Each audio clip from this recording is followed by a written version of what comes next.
Bienvenidos a un nuevo programa del Movimiento Alternativa de Argentina,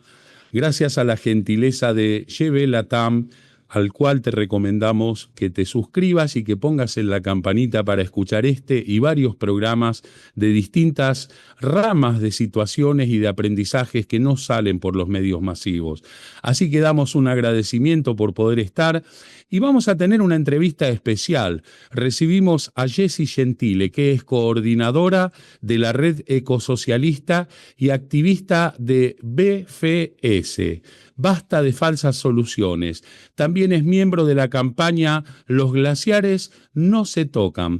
Te damos la bienvenida, Jessie, y te agradecemos por tu tiempo fundamentalmente. Sé que son muchos los temas que habría que desarrollar, desde la pérdida de soberanía, la pérdida de Estado de Derecho, un montón de situaciones y de criminalizaciones que se dan con los asambleístas. Estuviste en el sur, así que debes haber escuchado muchos testimonios. Pero hoy te convocamos para que nos comentes desde tu punto de vista y desde la asamblea donde estás participando, ¿qué pasa con los glaciares? Bueno, primero saludar a la audiencia y agradecerte a vos, Horacio, y a toda la producción por la invitación. Es clave poder dar voz a los procesos que están en lucha en la defensa de nuestros bienes comunes y, como bien decías, por la soberanía de nuestro territorio. Hace poquito llegué de Añelo, de Neuquén, acá a Buenos Aires, donde se hizo una audiencia pública para habilitar más de 60 pozos de fracking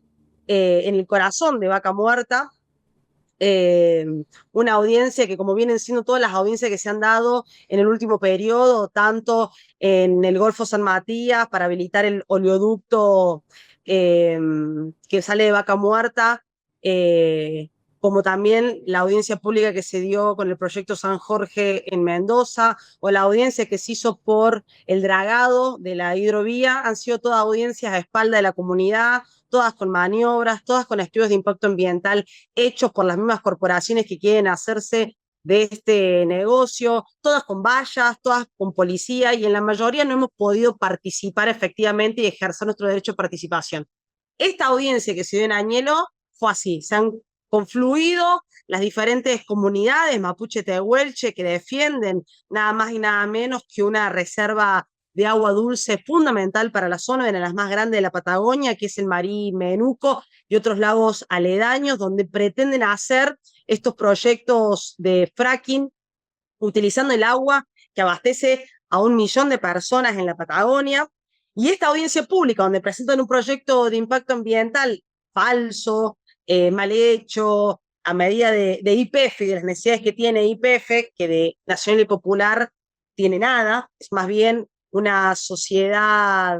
con una orientación extractivista ligada a los negocios privados y no a resolver ningún problema social ni de autoabastecimiento. Terminó completamente vallada sin dejar participar a ninguna de las comunidades que se anotaron, y a tampoco a la gente que participe de la campaña Salvemos al Marí Menuco. Un paralelo a esta audiencia más privada que pública que organizaron y orquestaron el gobierno nacional enquistado en YPF o representado en YPF, el gobierno provincial de Figueroa, se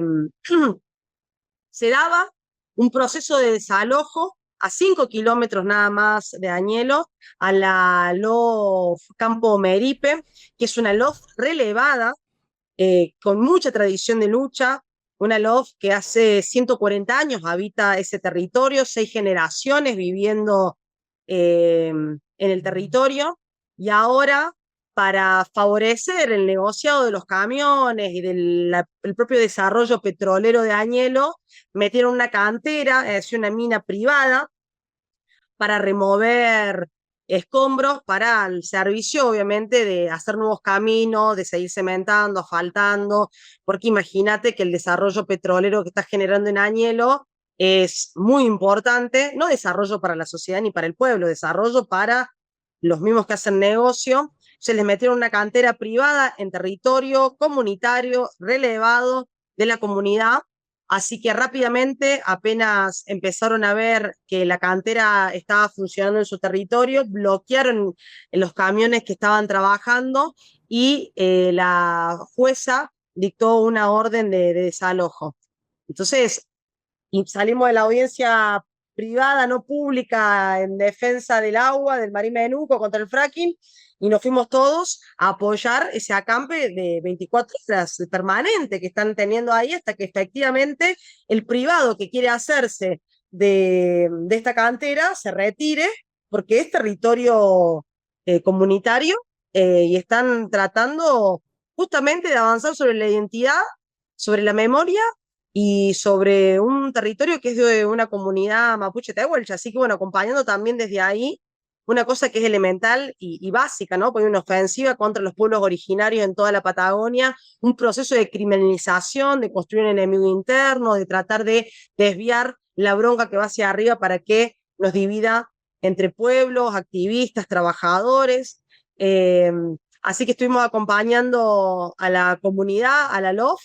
que sigue y permanece todavía en acampe y que ha parado el proyecto de la mina. Es decir, la cantera hoy está parada, no por decisión gubernamental ni judicial, sino por la acción directa de la comunidad defendiendo su territorio. Vos sabés que vez pasada hablábamos con el doctor Rambaldo, con quien hacemos el programa, y comentaba que sin haber modificado la ley de los glaciares, se han perdido el 41% de los glaciares. No solo por el fenómeno de cambio climático, sino fundamentalmente por los procesos extractivistas. Y yo te estaba escuchando y también me viene a la memoria una entrevista que le hicimos al ex fiscal federal, Gustavo Gómez, y donde nos explicaba que este tipo de transgresiones a lo que son las audiencias públicas, a la consulta, nosotros estamos adheridos a un tratado que es de Escazú, y ese tratado es de rango constitucional, por lo tanto da lugar a la presentación de querellas. La pregunta es la siguiente: desde la asamblea que vos estás participando, ¿tienen pensado hacer con letrados algún tipo de participación para defender fundamentalmente los periglaciares, que son aguas que se utilizan para los procesos productivos en equilibrio que fueron desde siempre y para que beba la gente? Sí, la campaña Los glaciares no se toquen es una campaña muy amplia donde participan un variopinto de organizaciones, ONGs, asambleas, organizaciones políticas y donde también está la organización de abogados ambientalistas, que son un poco los que están llevando el proceso más legal en términos de denuncia, tanto por Escazú como fundamentalmente por la ilegalidad y la inconstitucionalidad que tiene este proyecto de ley que está violando el artículo 41 de la Constitución, además de querer modificar un principio elemental y básico que es una ley de presupuestos mínimos, es decir, nacionales, y que al darle la lapicera a los gobernadores están violando un principio de regresión, digamos, es decir, hay un piso del cual todos tienen que cumplir para defender los glaciares. Lo que están haciendo con esta ley es habilitar para que los gobiernos provinciales puedan degradar aún más los glaciares. Entonces, está judicializada y todo la ley. Entonces,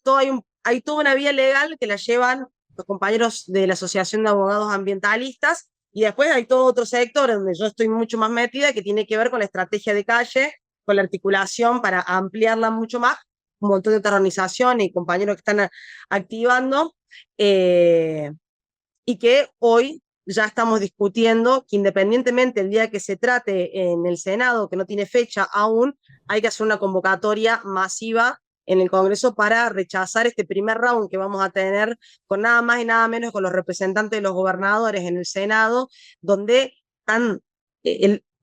prácticamente son la propia Barrick Gold y los propios lobistas mineros quienes han escrito estas modificaciones para avanzar sobre la zona periglaciar, que como bien decías vos, son zonas que en invierno están congeladas y que en verano nutren y le dan vida a los arroyos, a los ríos, a los lagos, y que son fundamentales para la vida. Esta gente interpreta que los ambientes periglaciares es agua congelada que no cumple ningún rol, como que es una zona ñoqui de la naturaleza. Entonces, ¿por qué tendríamos que bancar una zona ñoqui de la naturaleza como los periglaciares? Ellos le quieren dar a todo una mercantilización, y no estamos hablando de que tenga una sola función ecosistémica, sino que tiene múltiples funciones ecosistémicas los ambientes periglaciares, esenciales hoy para nutrir a 12 provincias a 12 provincias de la Argentina. Es decir, que ni siquiera un gobernador debería tener la autoridad para decir si se puede o no explotar una zona periglaciar porque no nutre a esa sola provincia, sino que nutre diferentes cuencas interprovinciales hasta llegar también hasta el Atlántico, digamos, hasta el mar. Martin Luther King decía, no me preocupa tanto la gente mala, sino el absurdo silencio de los buenos. Fíjate que lo que está pasando en Mendoza, que es un 4% de agua y un 96% de desierto, lo enlazo con lo que vos estabas comentando. Dio lugar al Tratado del Coirco, que es a la preservación del río Colorado, que incumbe a 5 provincias. Ahora, ¿dónde están las 4 provincias que van a ser perjudicadas si en las nacientes del río Colorado se ve la contaminación de extractivismo? Ninguno ha dicho nada, Jessy. Y yo creo que, de acuerdo a lo que explicaba Gustavo y en unos cursos de docencias que está haciendo en Mendoza, y que ya hemos hecho un primer conversatorio que vamos a dar a conocer públicamente, tenemos que empezar a transitar el camino de las querellas penales, porque es el único camino que nos ampara, porque eso de amparo judicial hasta trae perjuicio económico para quien lo hace, mientras que las querellas judiciales son gratuitas y tenemos derecho porque están violando del vamos la consulta a los pueblos originarios, la claridad y transparencia en lo que debería ser una audiencia pública.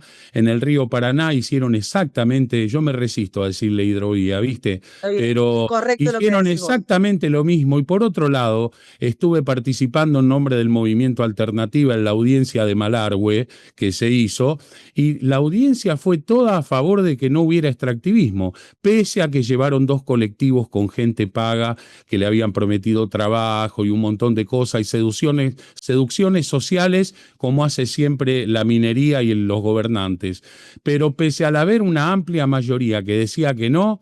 parece como que no tienen incumbencia las audiencias, se pasan por donde no da el sol todo y hacen lo que ellos quieren. Esto se tiene que terminar. Yo quisiera que vos cierres con una reflexión final tuya que trate de apuntar hacia la indiferencia de muchos que no se dan cuenta que este es un problema de todos.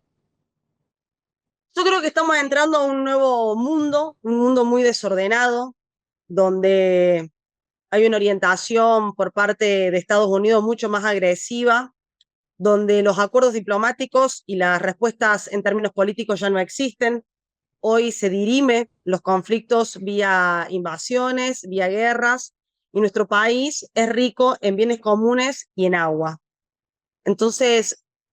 creo que estamos ante una necesidad de entender que sin agua no hay producción, sin agua no hay vida, es un bien escaso, vital y en disputa. Estamos acostumbrados a abrir un grillo y que salga agua, pero muchas provincias precordilleranas ya están sufriendo el estrés hídrico y los próximos conflictos que se vienen en el mundo van a ser por el agua. Permitir que la regalen, que la entreguen,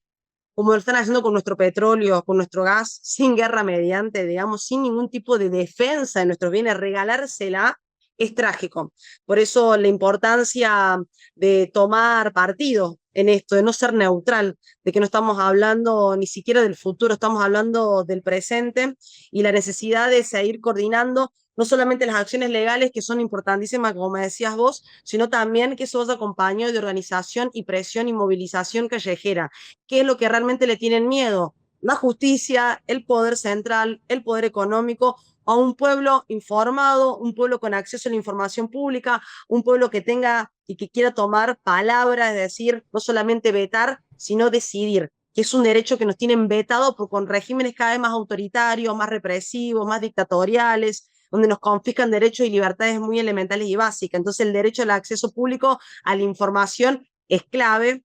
y en ese sentido invitar a que todo el mundo siga el proceso por la defensa de la ley de glaciares desde donde nos estén mirando y los que son de la Argentina que se sumen a la campaña plurinacional en defensa de la ley de glaciares y el agua contra todo intento de las corporaciones extractivistas de querer robarnos y dejarnos solamente saqueo, contaminación y muerte, que es el resultado del extractivismo en este país históricamente. Históricamente. No hay progreso, no hay desarrollo, sino pasivos ambientales y destrucción de las economías regionales. Muchísimas gracias, Jessy. Seguramente te volveremos a molestar. Fue Jessy Gentile, coordinadora de la red ecosocialista, y quien les habla, Horacio Muñoz de Toro, desde las Parejas Santa Fe para el Movimiento Alternativa de Argentina, a través del canal GB Latam TV. Te decimos que si querés ver este programa y otros programas, te suscribas y pongas la campanita para que cada vez que haya un programa seas avisado. Es necesario que todos tomemos parte de esto. Muchísimas, muchísimas gracias y hasta la próxima.